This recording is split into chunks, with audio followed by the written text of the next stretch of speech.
Il più grande e crudele spettacolo del mondo, quello delle corse automobilistiche, vissuto attraverso le imprese dei suoi protagonisti di oggi e di ieri. Stelle luminosissime nel firmamento dello sport che alimentano e hanno alimentato la loro leggenda non solo grazie al coraggio e alle vittorie, ma anche con una esistenza pubblica e privata fuori dal comune. Con le immagini più belle ed esclusive vengono proposte le gesta di Nuvolari e dei suoi rivali degli anni 30, come quelle di Fangio e di Ascari, che ha regalato alla Ferrari i suoi primi titoli mondiali, e ancora le cavalcate trionfali di Clark, Stewart e dei grandi piloti britannici, fino alle appassionanti vicende degli eroi del nostro tempo, il magico Senna, il professor Prost, il robot con l'anima, Lauda, l'indomabile Nannini, il campione dei due mondi, Andretti, e il leone, Nigel Mansell. E poi i brividi di Indianapolis, la corsa più antica e più veloce, i giorni e le notti del rally, terreno di confronto estremo fra le case più prestigiose, con un tuffo nel romantico passato della targa Flovio e delle 1000 miglia. Avventure che hanno trovato nei raid africani la loro espressione in chiave moderna. Fuori Giri, una collana home video, offre così una scintillante visione di uno sport umano e tecnologico al tempo stesso.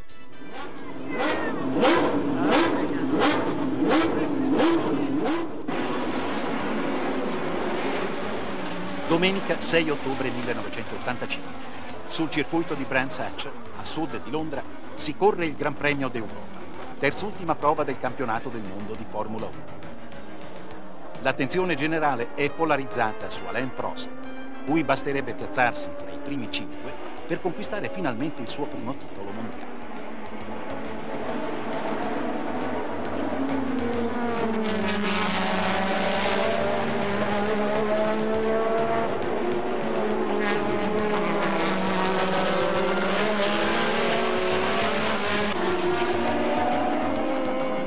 Con Prost quarto e quindi il campione del mondo, la vittoria di Nigel Mansell in quel Gran Premio passa quasi inosservata, come un exploit occasionale di un pilota che in 5 stagioni di Formula 1 non solo non era mai riuscito a vincere una gara, ma pareva doversi accontentare di un ruolo da comprimere. Con la Williams, motorizzata dalla Honda in continuo progresso, Mansell però concedeva il bis 2 settimane dopo in Sudafrica.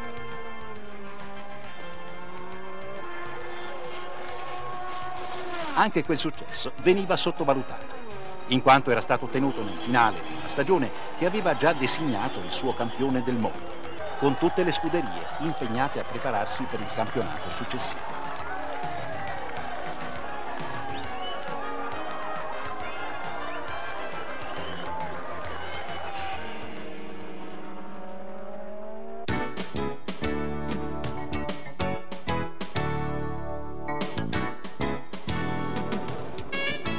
Dopo 4 sofferte stagioni nelle categorie minori, Mansell aveva fatto il suo debutto nel Gran Premio d'Austria del 1980, al volante della Lotus.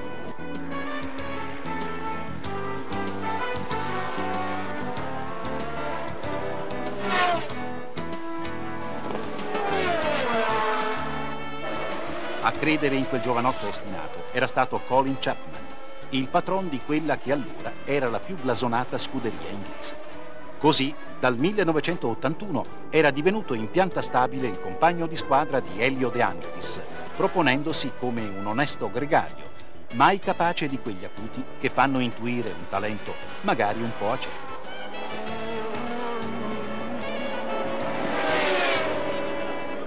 Gli addetti ai lavori si erano quindi stupiti quando Frank Williams, dopo aver fallito il corteggiamento al più quotato De Angelis, aveva deciso di ripiegare sul compagno di squadra del pilota romano per affiancarlo a un campione coriaceo come Keke Rosberg, in vista di un impegnativo 1985.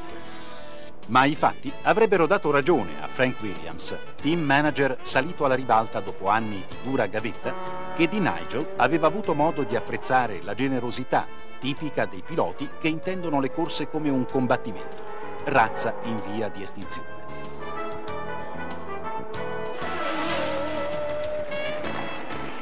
L'episodio che aveva in parte determinato la scelta di Williams era avvenuto nel Gran Premio di Dallas del 1984, quando Mansell, con la sua Lotus bloccata a pochi metri dal traguardo, aveva tentato di spingerla oltre la linea finale, cadendo stremato sull'asfalto.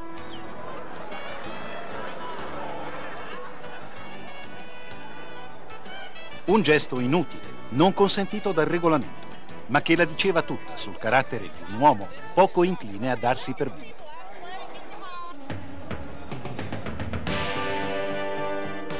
Nel 1986 la Williams Honda si presenta come la squadra da battere e per puntare al titolo, Patron Frank decide di affiancare a Mansell il 2 volte campione del mondo Nelson Piquet, il quale, lasciata la Brabham, era convinto di essere stato assunto dal suo nuovo team con un ruolo ben preciso, quello di numero 1. Non la pensa però così Mansell, rinfrancato dalle 2 vittorie ottenute nel finale della stagione precedente. Ormai conscio delle sue possibilità, non ha la benché minima intenzione di lasciarsi sopraffare da chi che sia. Se Piquet è più veloce di lui, che lo dimostri in pista.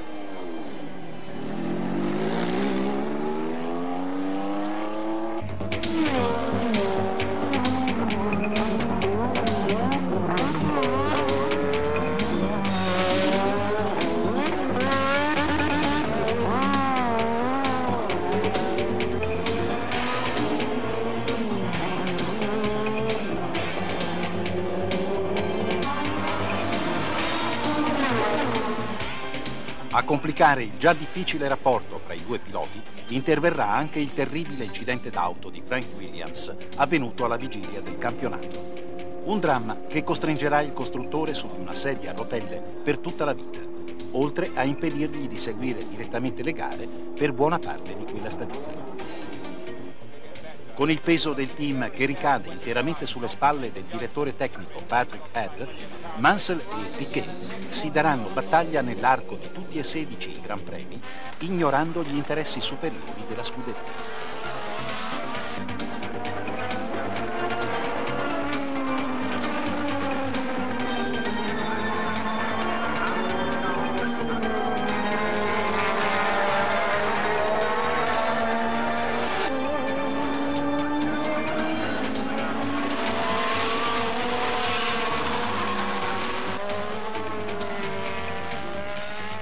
Il popolo degli autodromi scopre così un nuovo idolo, Nigel Mansell. La folla impazzisce per quel combattente che scatta al verde di ogni Gran Premio con il solo obiettivo di puntare alla vittoria. Mai un accenno di calcolo, un adeguarsi alle esigenze tattiche che ciascuna corsa impone, ma solo il piacere di regalare e di regalarsi forti emozioni. E sarà sempre così, in un alternarsi di strepitosi trionfi e di sconfitte brucianti, causate da errori imperdonabili. Ciclonico nelle giornate di grazia, irritante in quelle in cui sembra soffrire di improvvise amnesie.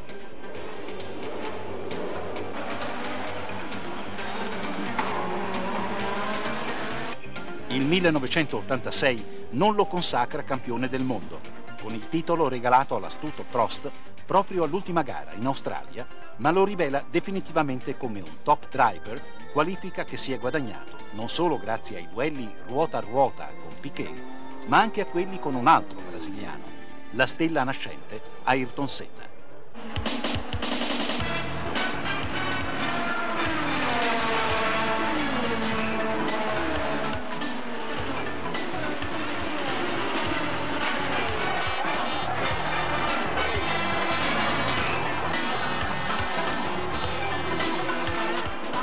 La Williams ripropone la sua coppia di fratelli crudeli pure nel 1987.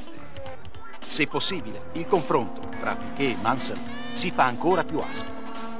Il brasiliano, abile stratega, raccoglie più frutti del suo compagno di squadra, ma nei confronti diretti è costretto a subire cocenti umiliazioni, come sul velocissimo circuito di Silverstone, quando Nigel si invola verso la vittoria dopo aver mortificato Piquet con un sorpasso travolgente.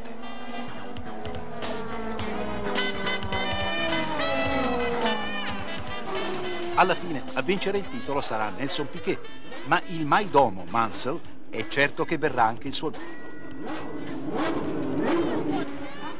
Per Mansell il 1988 è un anno tutto da dimenticare, con la Williams in difficoltà.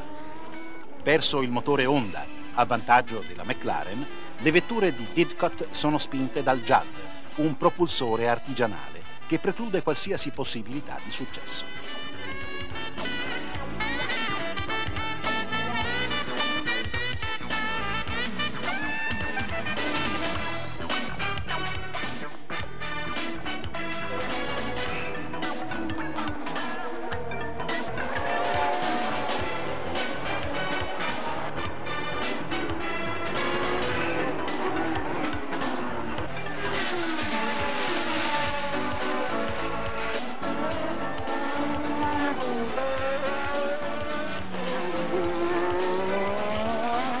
Collezionerà la bellezza di 14 ritiri, il buon Nigel, facendolo riflettere sul suo futuro. Un futuro che si chiama Ferrari. Sarebbe dovuto approdare a Maranello nel 1987, quando ancora regnava Enzo Ferrari, ma poi aveva preferito stracciare un contratto già firmato.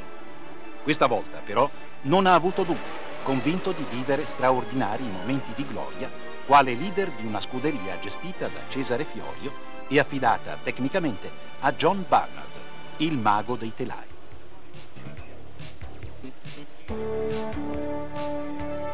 A Rio de Janeiro, Gran Premio del Brasile, prima prova stagionale del campionato, sembra subito mettersi male, con il nuovo cambio automatico della Ferrari che denuncia la prevista fragilità. Il warm-up che precede la gara è addirittura disastroso per Mansell, che in pratica non riesce a compiere neppure un giro. Poi il Gran Premio, ed è miracolo, con la Ferrari numero 27 di Nigel che vola verso la più inaspettata delle vittorie.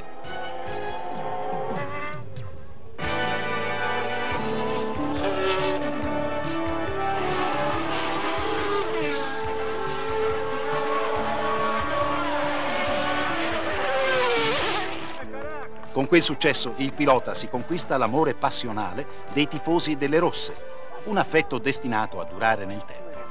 Per loro è il leone d'Inghilterra. E di meritare quell'appellativo un po' retorico, Mansell lo dimostra in Ungheria. Partito con il 12° tempo in sesta fila su un circuito tutto curve dove ogni sorpasso è un'impresa, Nigel compie una fantastica rimonta che gli consente di portarsi sulla scia di Senna, leader della corsa, quando alla conclusione mancano 24 giri. La Ferrari dell'inglese sembra più veloce, ma su quel tracciato costringere Ayrton a farsi da parte appare impossibile. Mansell, come suo costume, non si arrende e, approfittando di una indecisione di Senna nel doppiaggio della Onyx di Johansson, effettua una manovra acrobatica che gli consente di sopravanzare il suo rivale e di avviarsi verso una vittoria da incorniciare.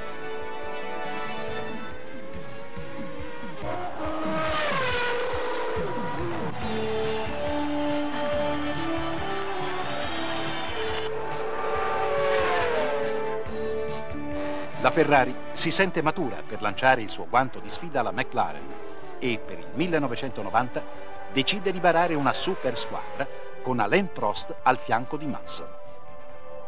A Monza, nonostante il francese stia ancora inseguendo il suo terzo titolo con la McLaren, la notizia viene ufficializzata e per le foto di rito è presente persino l'avvocato Agnelli.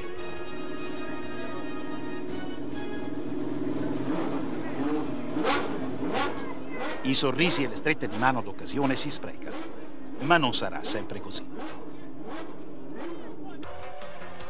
La Ferrari, nelle gare iniziali del campionato 90, è costretta a subire la supremazia della McLaren, che continua ad avere in Ayrton Senna il suo alfiere. L'estate, però, rilancia le ambizioni della casa italiana. In Messico è doppietta, con Prost che taglia per primo il traguardo, seguito da Mansell, capace di acciuffare il secondo posto dopo aver incredibilmente superato Berger all'ultima curva.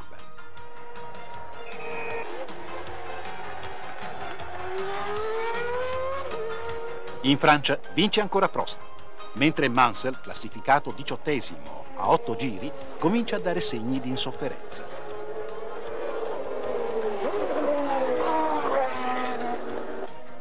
La settimana successiva, sulla pista di Silverstone, davanti al suo pubblico, Nigel colleziona il quarto ritiro stagionale.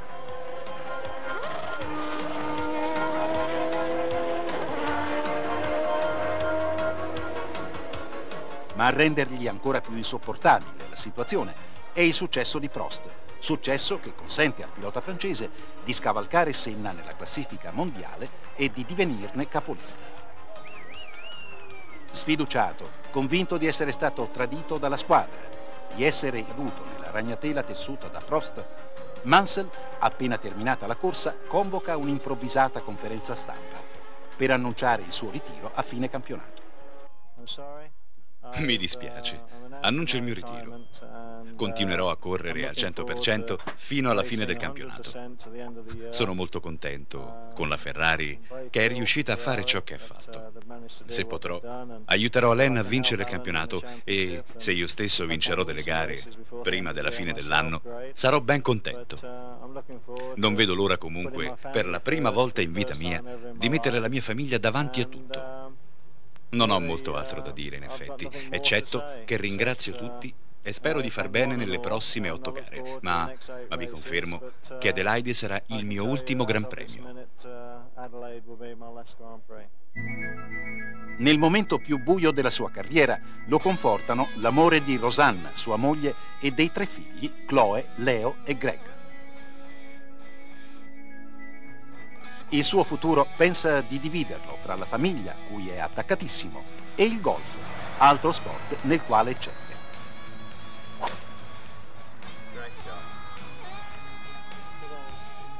Alle corse chiede invece ancora una vittoria, la 16ª da quando è approdato in Formula 1, in modo da eguagliare il record di Stirling Moss, il pilota inglese con il maggior numero di successi nel campionato del mondo.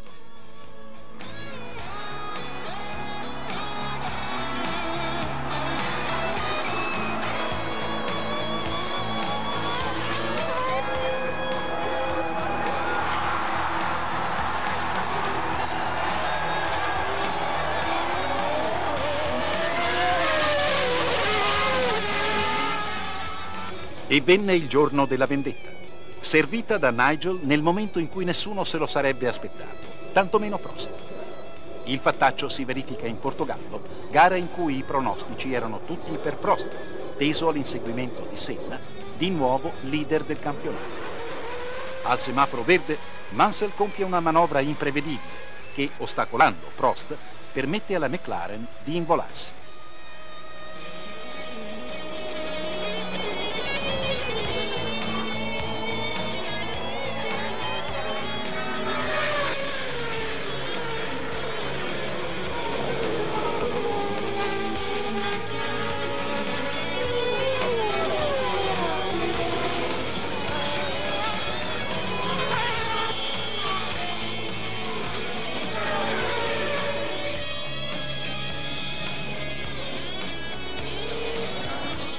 Con l'intera corsa condizionata dalla partenza, alla fine a vincere è Mansell, con Senna secondo e Prost terzo, un risultato che ha forse deciso l'esito del mondiale.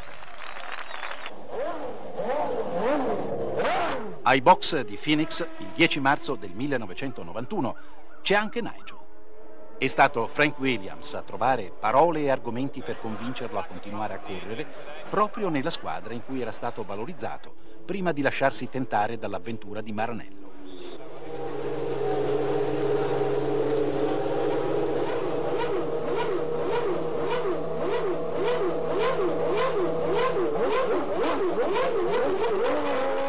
Con Senna dominatore dei primi 4 Gran Premi, a Mansell non resta che ingaggiare feroci e discutibili duelli con il suo compagno di squadra Patrese o esibirsi in evoluzioni che possono incantare solo gli spettatori più ingenui.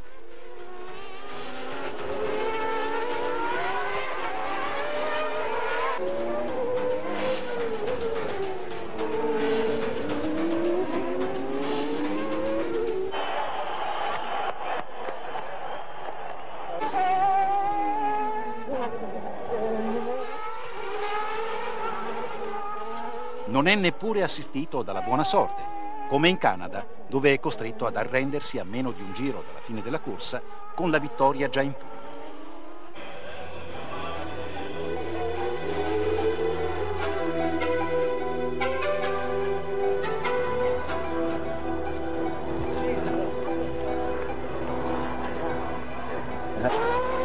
Dalla delusione di Montreal al trionfo di Magny-Cours trascorre poco più di un mese. È il Gran Premio che imprime una svolta al campionato, con Mansell che umilia l'odiato Prost e recupera la fiducia in se stesso.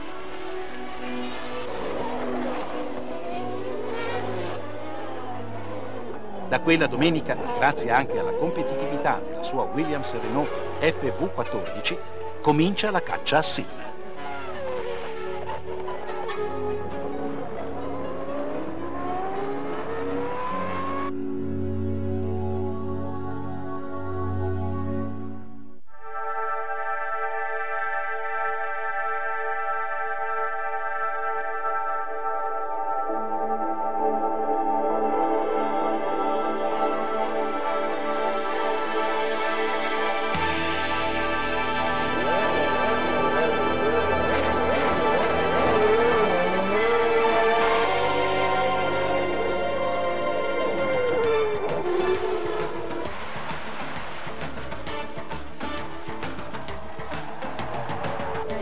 Vince ovunque Nigel.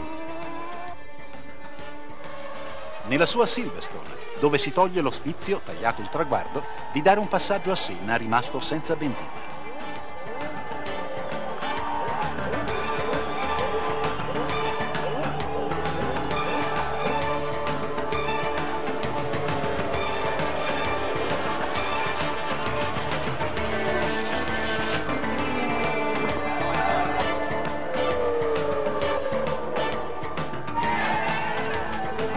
E ancora in Germania e a Monza.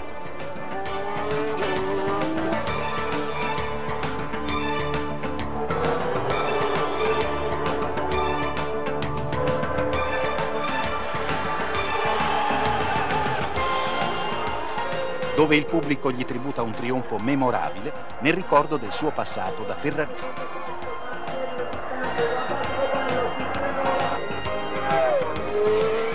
L'ultimo successo stagionale lo coglie in Spagna, dove compie un sorpasso a Senna in cui la differenza fra prodezza da cineteca o errore marchiano è questione di pochissimi centimetri.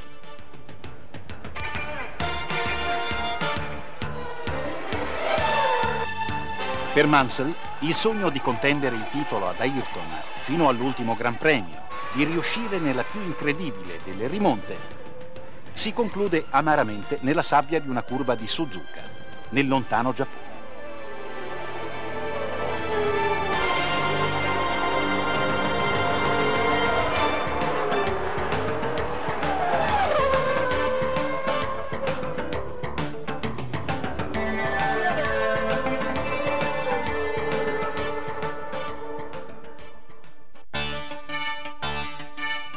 In effetti, il pilota inglese il campionato lo aveva già perso un mese prima in Portogallo, quando un assurdo errore dei suoi meccanici al cambio gomme lo aveva costretto al ritiro, privandolo di una sicura vittoria.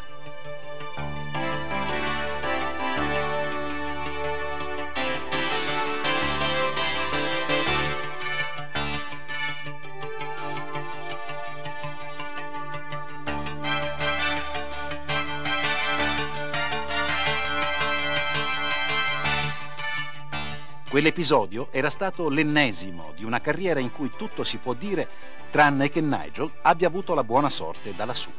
There's good luck and there's bad luck. Il primo era avvenuto in Australia nel 1986. Un titolo mondiale ampiamente meritato gli era stato scippato dall'esplosione di un avione.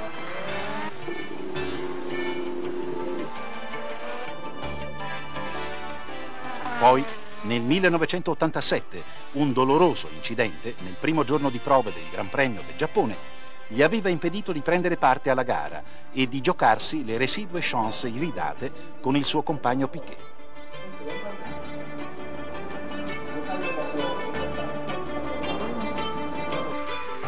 Del resto, sono stati proprio la sfortuna e gli errori clamorosi a fare di Nigel Mansell un campione diverso e forse per questo più amato dalla gente, istintivamente vicina ai perdenti.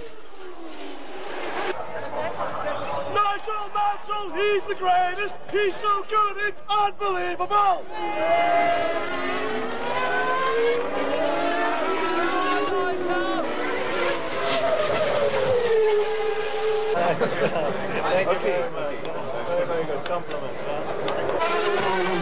Sulla soglia dei 40 anni si è finalmente completata la sua maturazione agonistica.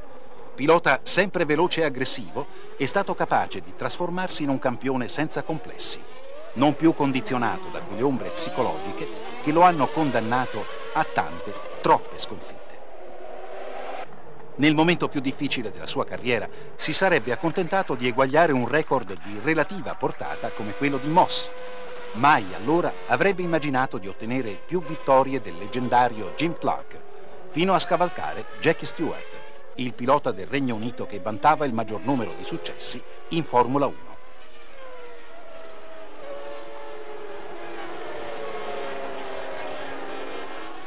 I record, le pole position, i giri più veloci in gara, i trionfi del 1992 ne hanno fatto un simbolo sportivo e non solo quello per l'Inghilterra, che per il suo Nigel ha letteralmente perso la testa.